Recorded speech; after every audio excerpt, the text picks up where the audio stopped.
श्री स्वामी समर्थ सगळ्यांना. काल होता माझ्या लाडक्या नवऱ्याचा वाढदिवस. त्यांचा वाढदिवस म्हटल्यावर स्पेशल केलाच पाहिजे, कारण ते एवढे आपल्यासाठी करतात, आपल्या संसारासाठी, मुलांसाठी किंवा बायकोसाठी एवढं करतात, तर त्यांच्यासाठी काहीतरी आपण केलंच पाहिजे. त्यासाठी त्यांच्या आवडीचा चहा बनवला, त्यांच्या आवडीचा नाश्ता बनवला, छान लाल मिरची पावडर टाकून खिचडी बनवली. त्यानंतर स्वीटमार्टमधून थोडंसं लाईटवेट खायला आणलं, समोसा, पॅटीस, त्यानंतर खारी पॅटीस वगैरे आणलं. त्यानंतर मुलांनी छानसा एन्जॉय केला. त्यानंतर ते बोलले घरी काही जेवण बनवत बसू नको, कारण तू रोज बनवतच असते, चल आज तुला मी थोडंसं बाहेर खायला घालतो.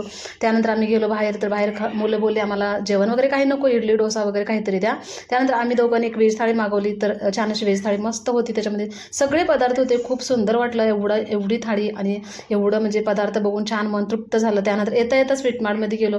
आम्ही काही केक वगैरे घेणार नव्हतो, तर म्हटलं चला मुलांच्यासाठी एखादा छोटासा केकचा पीस तर घ्यावा. त्यासाठी बघत होतं, तर छान असं मुलांनी खूप असा एन्जॉय केला. त्यानंतर आम्ही एखादा छोटासा पीस घेतला. असा होता आमचा छान असा आजचा दिवस.